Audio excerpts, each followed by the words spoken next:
Assalamu alaikum wa rahmatullah wa barakatuh. Paix sur ceux qui suivent la guidée. Paix et bénédiction sur le prophète sallallahu alayhi wa sallam, sur ses compagnons, ses amis, sa famille, ainsi que sur tous ceux qui le suivront de bonne foi jusqu'au jour du jugement. Alors, euh, contrairement à ce qu'on peut penser et dire, ce que je vais raconter là n'a rien à voir avec de la jalousie, de la médisance, enfin, tous des trucs qui n'ont pas lieu d'être. Moi, je souhaite à tous les musulmans d'être très riches, d'être très connus, d'avoir plein de facilités, le minimum d'épreuves possibles. Donc, ça n'a absolument rien à voir. C'est juste que, qu'est-ce qui se passe? Il faut vraiment essayer d'être attentif parce que malheureusement, par écrit, ça passe pas ou on fait semblant de ne pas comprendre. Nous vivons, au niveau de l'humanité, musulmans et non musulmans, nous vivons une époque charnière, une époque avec des événements jamais vus et une époque de changement très profond dans la société, dans l'économie et dans la gestion des familles, etc. Euh, les musulmans, comme d'ailleurs les non-musulmans, sont totalement perdus par rapport à ce qui se passe, par rapport à qu'est-ce qu'on fait, la maladie, le vaccin, mais pourquoi on fait ci, mais pourquoi on nous dit que les masques, il faut pas les mettre, et puis on doit les mettre, et puis ça, et puis ça, et puis ça. Les gens sont spectateurs d'un spectacle qui les dépasse, où ils sont complètement abasourdis par ce que peuvent dire des spécialistes du bord A, et puis ils entendent ceux du bord d'en face, et puis ils voient les lois, ce que dit l'État. Bon, ça c'est une chose. Et puis il y a l'économie, des changements massifs. On le voit par rapport à des sociétés qui deviennent surpuissantes, Tesla, Google, Facebook, le Bitcoin, etc. Donc des changements profonds dans la société, dans les métiers d'avenir, dans, dans, dans ce qu'il faut rechercher ou pas, etc. Et en face de ça, chez nous, pourquoi je suis, ouais, pour tout dire, fâché? Oui, je ne peux pas dire un autre mot, hein. Parce qu'en fait, de notre côté, à tort ou à raison, consciemment ou inconsciemment, on prend les musulmans pour des imbéciles. Et ça depuis longtemps. Depuis très longtemps. Et quand je dis on les prend pour des imbéciles, je ne parle pas des mécréants. Je ne parle pas des non-musulmans. Eux, je l'ai déjà dit, j'en parle très peu. Et on me dit, mais pourquoi t'en parles pas? T'as peur? Absolument rien à voir. J'en parle pas pour une raison simple. J'estime que les non-musulmans, les juifs, tout ce que vous voulez, hein, les chrétiens, les francs-maçons, les New Age, les gens de gauche, tous ces gens, j'estime que c'est normal. J'estime que c'est normal qu'en tant que non-musulmans, ils ne facilitent pas la vie aux musulmans. C'est logique. C'est logique.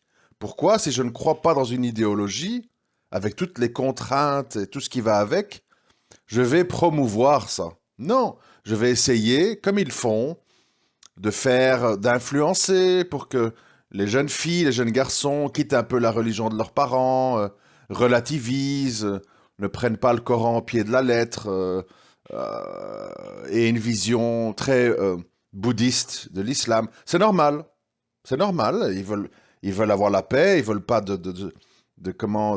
ils veulent le vivre ensemble. Ils veulent pas de gens différents qui disent je fais pas ci, je mange pas ça, j'aime pas ça, je vis pas comme ça. Ça les dérange parce que eux ne sont pas comme ça et donc ils agissent en conséquence. Ok. Par contre, moi ce qui me préoccupe, comme c'était le cas de Isa et Salam quand il est venu, c'est où en sont les croyants?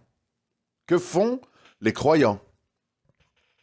Alors, quand je vois, je vais pas rappeler l'époque dans laquelle on est, quand je vois la même semaine que d'un côté on a Rachid El Jai qui sort une vidéo complètement consensuelle, complètement politiquement correcte.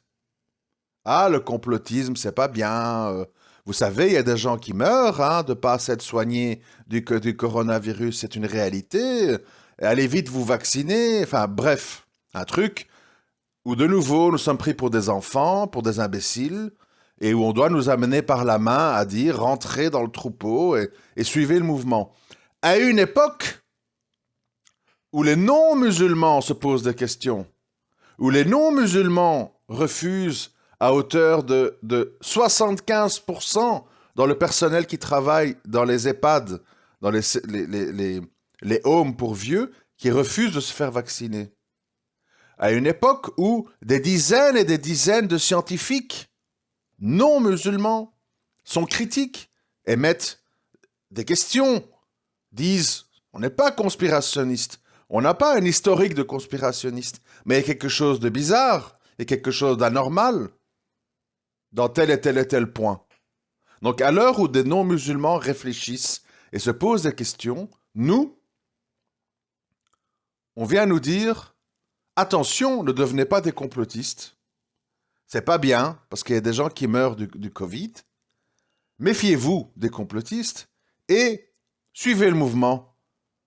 Ne répétez pas des choses que vous ne comprenez pas, etc., etc. Vous comprenez? Donc c'est le professeur qui tape sur les doigts de l'élève et qui lui dit « Ça va, ça suffit maintenant, va au fond de la classe, prends ton livre et écris. » On en est là, vous voyez? Alors, comme si ce n'était pas assez, au milieu de tout ce bazar fou dans lequel on est, où les gens se posent des dizaines de questions, on voit apparaître une affiche grotesque. Ça ressemble à... Je ne sais pas, ça ressemble à... Je ne vais pas oser des mots trop...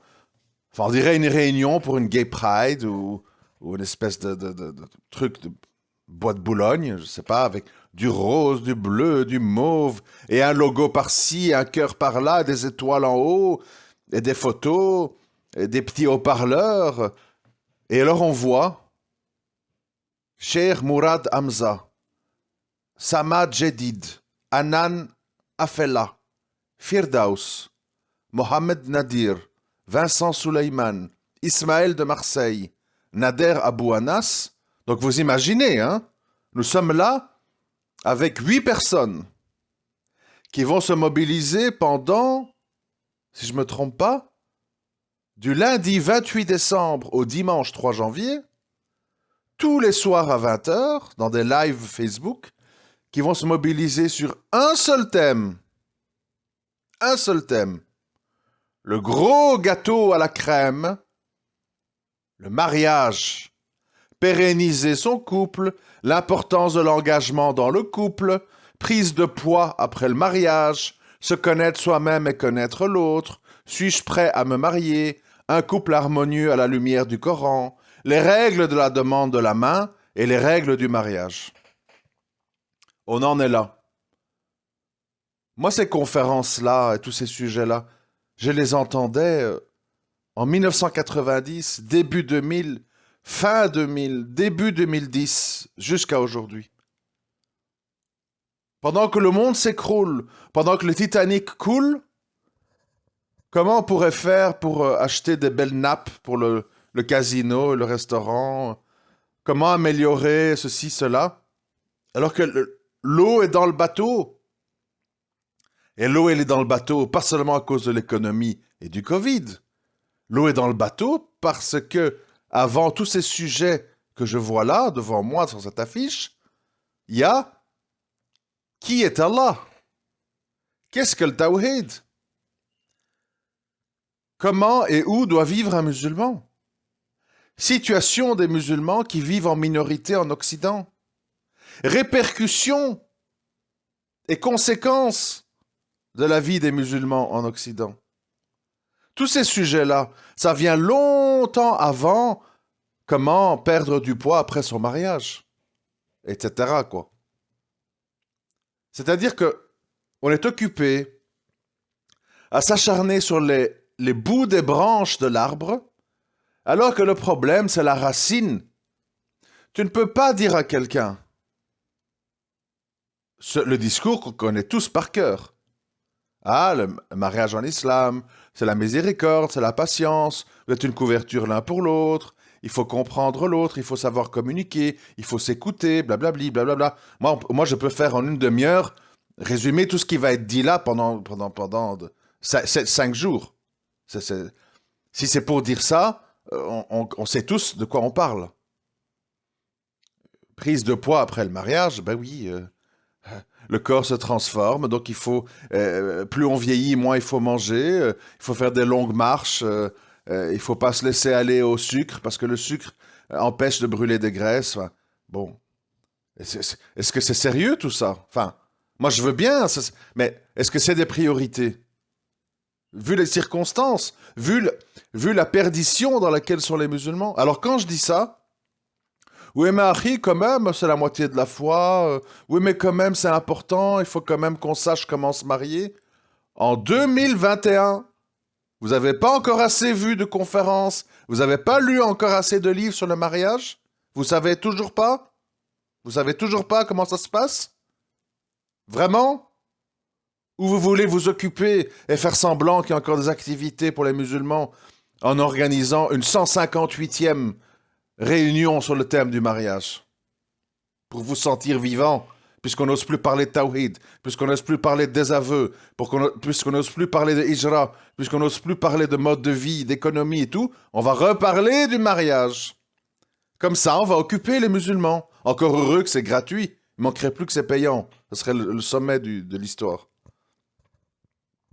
Alors le principe, c'est pas de diffamer ses frères et sœurs. J'espère pour eux, Allahu alam, ça je sais pas. J'espère pour eux qu'ils le font avec une bonne intention et que l'intention, c'est pas, faut bien qu'on occupe les musulmans avec des activités, on va éviter les sujets qui fâchent, les sujets importants, et on va parler du couple harmonieux à la lumière du Coran. Voilà. Avec des discours entendus, réentendus, réentendus. Le problème, dont on va certainement pas vous parler durant tous ces soirs de live Facebook, je suis sûr et certain que personne ne va vous en parler. Parce que c'est le plus important sur ce sujet-là. C'est quel est le rôle et quels doivent être les objectifs de musulmans pratiquants sincères quand ils vivent dans un système qui fonctionne à contresens de l'islam. Vous savez, c'est facile de dire à quelqu'un la meilleure place pour une femme, c'est son foyer. Voilà, c'est permis d'aller à la mosquée, mais le meilleur endroit pour prier, c'est chez elle. Moi, une femme, elle est vue, mieux c'est, etc., etc. Vous savez, c'est facile de dire ça. Après, il y a la vie des gens. La vie des gens, quand vous voyez, moi je connais les gens qui ont dit ça. Quand vous voyez, c'est quoi?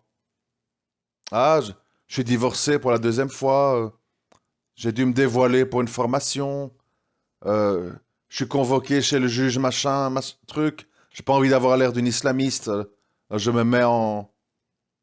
Vous voyez, les gens deviennent fous en fait. Les gens deviennent fous. Ils idéalisent le fait d'être voilé et barbu et pratiquant et porter des vêtements, des longs vêtements noirs, etc.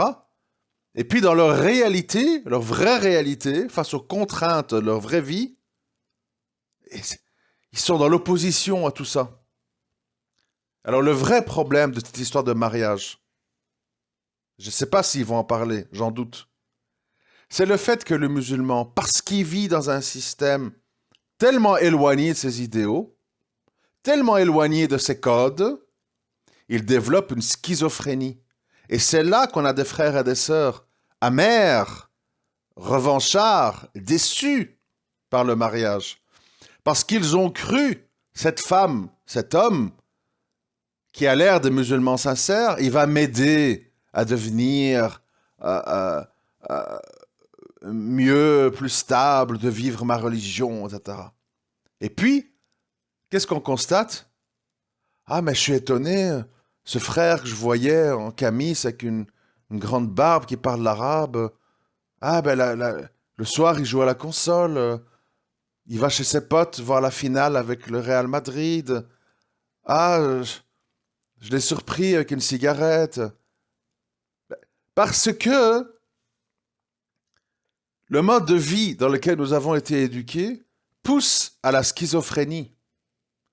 Et donc tu ne peux pas t'attendre et revendiquer un mariage bien heureux, bien stable, où tout le monde est patient, tolérant, etc., quand dans l'éducation et la jeunesse, plus dans le cadre de vie qui suit, toutes les forces te tirent vers autre chose. Donc le problème qu'on a ici, et c'est pas le sujet de mon audio, donc je vais pas être long, c'est qu'en fait, avant de parler de tous les sujets que vous lisez dans cette affiche, il faut que le musulman se dise quel est le mode de vie que je peux adopter, quel est le lieu de vie que je dois choisir pour que je puisse devenir quelqu'un d'équilibré, tendre, aimant, patient, poli, respectueux, etc., etc., afin d'honorer, de respecter mon mari, ma femme, de se comprendre, etc. Si je suis dans les HLM, avec les dealers, avec les rats, avec les flics, avec les métros bondés, avec la CAF et machin qui me demande de faire une formation, avec les gosses qui gueulent, j'ai qu'une chambre, etc., est-ce que je vais devenir comme ça? C'est facile. Moi, je peux aussi me mettre sur l'affiche avec un cadre rose, avec un beau sourire, et vous dire, vous devez penser à vos frères et sœurs qui sont dans les tentes sous la pluie en Syrie. Vous avez une grande chance d'être dans des tours HLM de Marseille, de Grenoble. Et là, vous devez... Ah oui, le prophète, sallam, il a dit, je veux que ma communauté soit la plus importante le jour du jugement. Donc, essayez d'avoir le maximum d'enfants. Et si vous n'avez qu'un appartement, une chambre ou deux, c'est pas grave, on fera la chambre du petit en au-dessus de la toilette, etc. C'est facile de faire le singe, vous comprenez? Ce qui est intéressant à un moment donné, c'est de vraiment aider les gens. C'est de vraiment dire la vérité aux gens. Et de dire, c'est pas facile. C'est pas facile. On a été abîmé. On est corrompu. On a été mal habitué. Et c'est normal. Et c'est difficile. Parce qu'il n'y a pas que la pauvreté qui est une épreuve. Il y a aussi l'accès au péché, l'accès à la facilité, l'accès à l'assistanat, l'accès au plaisir. Aujourd'hui, vous le savez tous. On tape un mot-clé, on tape n'importe quoi sur le net, tu atterris dans les pires folies. Et les gens, comme ils ont la puberté à 13-14 ans, et qui se marient à 24, 25, 26, 27, 28, 29, 30 et plus, ils se sont imbibés de tout ça. Parce que, de nouveau, je suis sûr qu'on n'en parlera pas, mais on veut faire croire à qui qu'un homme de 12 ans à 30 ans s'est préservé, n'a pas eu recours à la masturbation, n'a pas vu des images, etc. On veut faire croire ça à qui? Et on veut faire croire à qui qu'on arrive dans le mariage sans être abîmé par tout ça, par des fausses références, par des faux exemples, qui vont nous amener à être déçus du mariage, puisqu'on a idéalisé le virtuel et les choses dégradantes. Tout ça, on n'en parle pas, on fait que des constats. Faut être gentil, faut être patient, on a une couverture l'un pour l'autre, le musulman est miséricordieux. Ça suffit l'hypocrisie, ça suffit de tourner en rond, ça suffit d'assister au Titanic qui coule en ayant les bras croisés et en riant avec son siwak dans la gueule. On en a tous marre de l'hypocrisie. On en a tous marre de perdre notre temps. On veut des constats réels, des constats sincères, des solutions crédibles. On en a marre d'être baladés en laisse comme des chiens. Et ça, ces gens, ils doivent l'entendre. Du haut de leur science et de leur beau sourire et de Jazakallahu khair. On a besoin de concret, de gens qui savent souligner d'où vient le problème. C'est facile, je n'ai rien contre le frère, je ne le connais pas. Allah m'est témoin que je ne le connais pas. J'ai rien contre lui.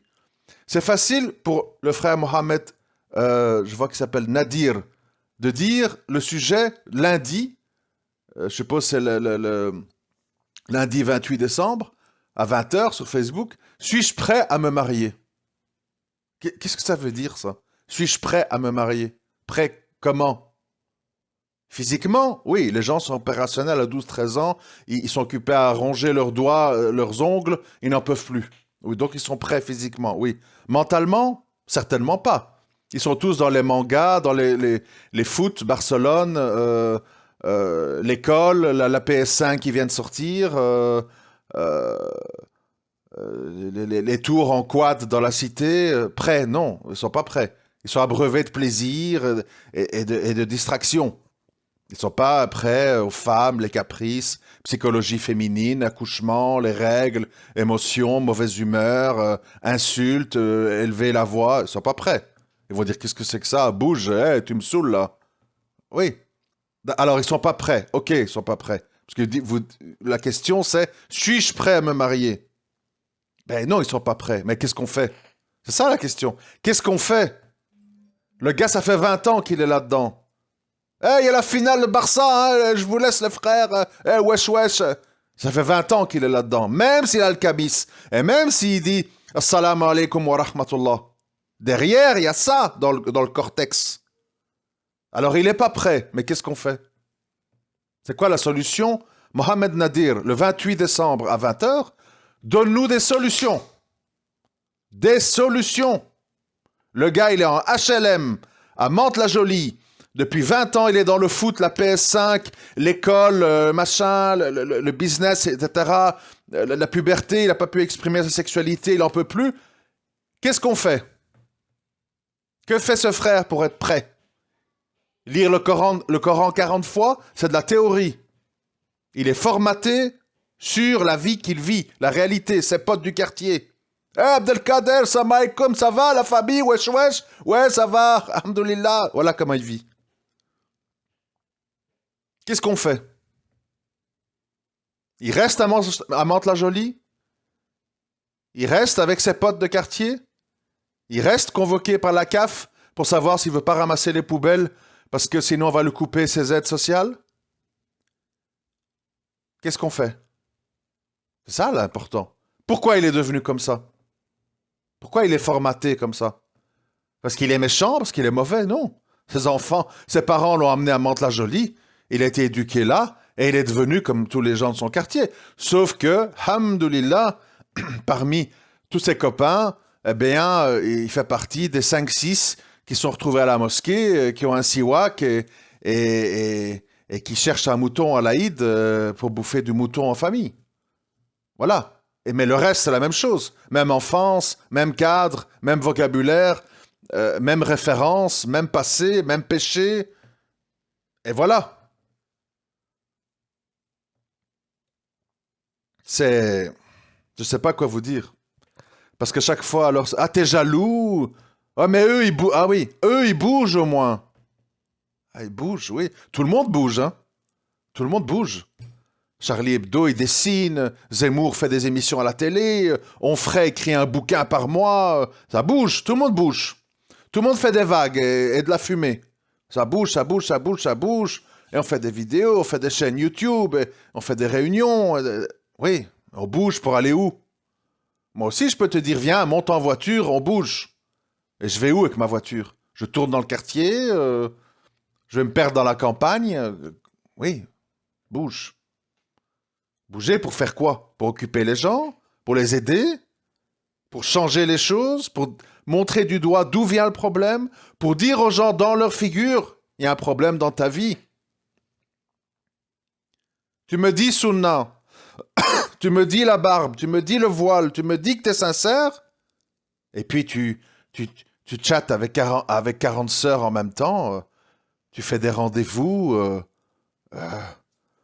les mahrams sont pas au courant, tu retardes les mariages, et puis tu veux la baraka, et puis les gens sont cinglés en fait.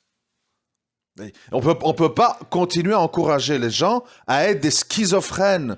Nous sommes, dans notre écrasante majorité, des schizophrènes. Il faut arrêter que nous sommes ignorants. Oui, beaucoup de gens sont ignorants, mais souvent ils ne sont pas pratiquants et ne s'intéressent pas à l'islam. Je dis parmi les gens qui sont musulmans pratiquants, notre problème, c'est que nous sommes schizophrènes. Et nous sommes schizophrènes parce qu'on vit une vie qui nous pousse à la schizophrénie. à l'école, avec nos familles, quand on est convoqué par les institutions, on est schizophrène à cause de ça. Alors évidemment qu'on n'arrive pas à être des gens équilibrés dans le mariage. Mais le problème, si on fait que parler du mariage en lui-même et pas de qui sont les gens qui sont dans ce mariage et d'où ils viennent et comment ils ont été éduqués et quel est leur mode de vie, on comprend absolument pas le problème. Et t'auras beau dire, oui mais le Coran dit ça, oui mais le prophète sallam a dit ça, oui mais ceci, oui mais le gars, il est formaté sur autre chose. La sœur, depuis qu'elle est petite, depuis qu'elle est enfant, elle voit sa sœur et sa mère qui gueulent, qui donnent des insultes, qui se comportent mal. Et qu'est-ce que tu crois, espèce de bras cassé, gna gna. Elle écoute des petites rappeuses, Marwalou, trucs.